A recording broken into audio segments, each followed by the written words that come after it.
It was announced today that Jonathan Horton, world and Olympic medalist for the U.S. team, sustained a Lisfranc injury at the World Championships in Tokyo. Now, Lisfranc injuries are not rare in sports, especially in American football, track and field, and ballet. You can do a search of any American football website and find Lisfranc injuries have been sustained by NFL players like Dwight Freeney, Ted Ginn Jr., Kevin Jones, Larry Johnson, and Brady Quinn. The Lisfranc joint represents the series of 5 joints between the midfoot and forefoot. The Lisfranc ligament is the only ligamentous support between the first and second rays of the foot at the midfoot level. Typically, a Lisfranc injury occurs when there is a twisting force or axial load on the joints connecting the forefoot to the midfoot. When the injury occurs, the front of the foot is held in place while the force of the athlete's weight twists around the fixed forefoot, or in Horton's case, after landing a Dragulescu vault poorly. Lisfranc injuries can tear ligaments between the forefoot and midfoot bones, fracture the bones themselves, or have a combination of both fracture and dislocation. Horton had an MRI on Wednesday which confirmed rupture of the Lisfranc ligament, thus destabilizing the first and second rays at the level of the midfoot. In addition to an MRI, I will typically place a patient under anesthesia to allow me to stress the foot under X-ray with pressure on the inside of the forefoot, pushing away from the midline of the body, while the back of the foot is held in place to reveal which joints are unstable. With that information in conjunction with the information gleaned from the MRI, it's determined which joints need to be stabilized. Quite simply, the unstable joints are pinched together with a forceps and stabilized with 1 or more screws that are either stainless steel or absorbable. Without a doubt, a Lisfranc injury can be potentially career-ending, particularly in elite gymnasts, as noted by Chilvers and colleagues in a published article in Foot and Ankle International in February of 2007. Now, Horton has quite a few things in his favor. Firstly, his injury was recognized rather quickly and appropriately managed with surgical intervention. The best outcomes for these injuries require prompt recognition and then anatomic reduction and stabilization achieved surgically. Now, I have personally seen the postoperative X-rays of Horton, and anatomic alignment has been achieved without a doubt. As far as how long it's going to take him to recover from this injury, it often depends on the degree of ligamentous damage, dislocation, and fracture. But in my experience in surgically managing these athletes with this injury, I would say his return to pre-injury level would be anywhere from 14 to 21 weeks, which equates to around 3.5 to 5.25 months. Another piece of good news is that I don't predict him to lose any quickness or ability to punch coming off an injury of this nature, but there is no doubt in my mind that this will be the biggest challenge in Horton's career, and only time will rightly determine what his outcome will be.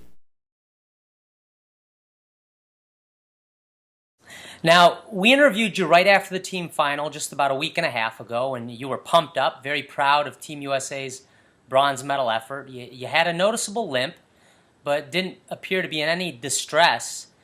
You competed in the event final on rings. John, take us back to the men's team final and vaulting, and tell us what happened. Well, I really try to put 100% effort into the team final. That's really what I live for. I love competing for those guys standing next to me, and we were having a really good meet, and I felt some pressure. Like, all right, we can push Japan and China, and I remember telling myself it was probably the worst thought of the day for me. Let's try to stick this vault. I had landed it 3 times, all 3 times that I had competed it, and I had done some really good ones in training, and I wanted to stick it so bad. I opened up early, way too early, and I crunched. I definitely, it was high enough. I had the rotation, and I just landed all 4s. I've watched the video a million times, and when I stand up, I put my hands like right here. I couldn't believe that I had done that.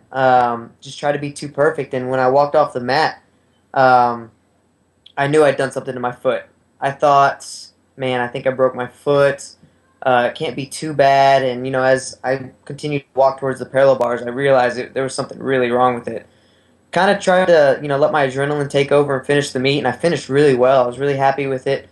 But, it's, I didn't really know the extent of the injury until I had gotten home.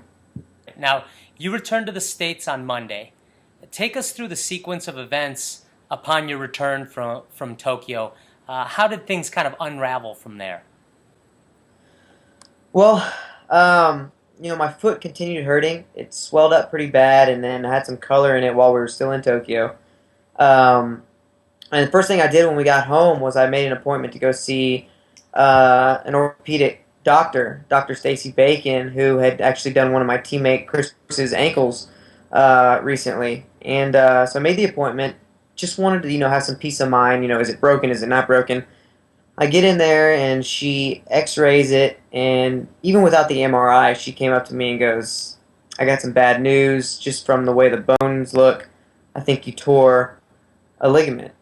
And so kind of my heart sunk like immediately, and I had the MRI and she confirmed the tear. And, first thing the next morning, just because, she's well aware of, what I'm trying to accomplish. She wanted to get me in right away, which was awesome. I really appreciated it, and got me in first thing in the morning, had the surgery, and it's been, I want to say 2 days since the surgery now.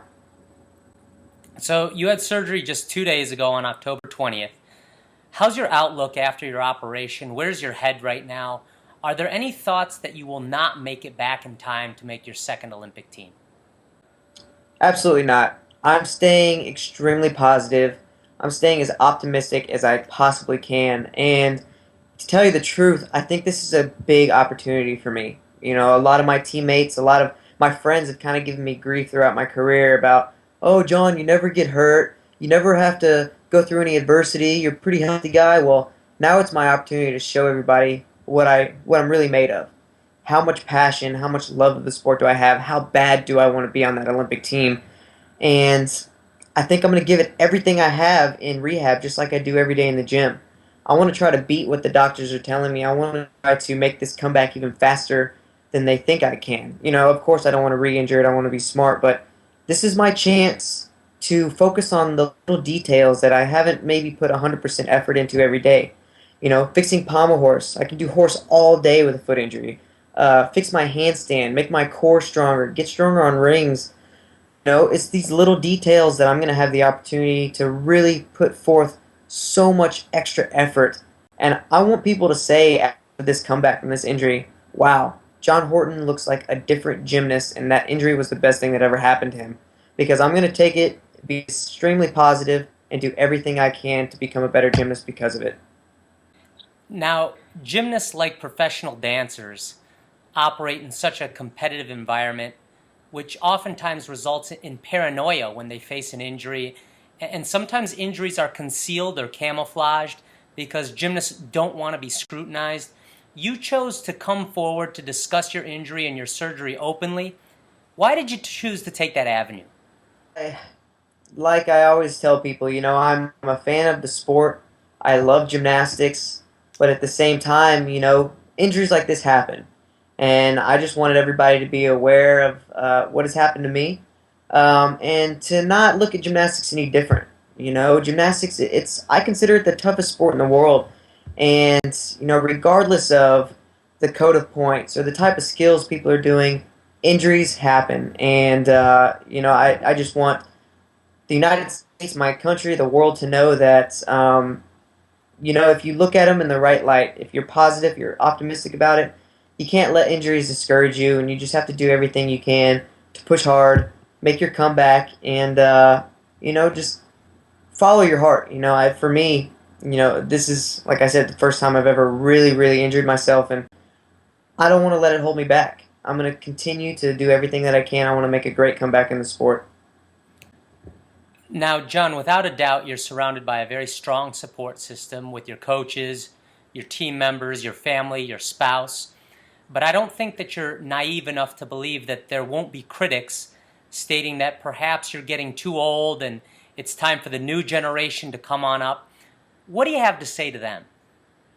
Yeah, obviously there's going to be people out there that are going to say, oh, he's getting old, he's starting to get hurt, it's time for the new young guys to come up. But I think I'm just now starting to reach my peak. And like I said, I think this injury is going to be a good thing for me. I honestly, 100% in my heart, think that when it's all said and done, I'm going to be a better gymnast for it. And I'm going to know myself better than I ever have because of this injury. Um, I've never really had something to test my will and my desire in the sport. And this is going to not only show the world, but it's going to show me how much I'm willing to put forth, how much effort, how bad do I really want to be on that Olympic team, how bad do I want to win a gold medal for my country. And, all the critics can say what they want, but when we finally show them what the United States is capable of, there's not going to be anything that they can say after that. That's great. Well, John, we wish you the very best of luck with this most recent challenge. We look ahead to following your progress throughout the next 9 to 10 months. Thanks so much for your time. I appreciate it, and thank you guys. Thanks for all your support, and can't wait to see what happens in the near future.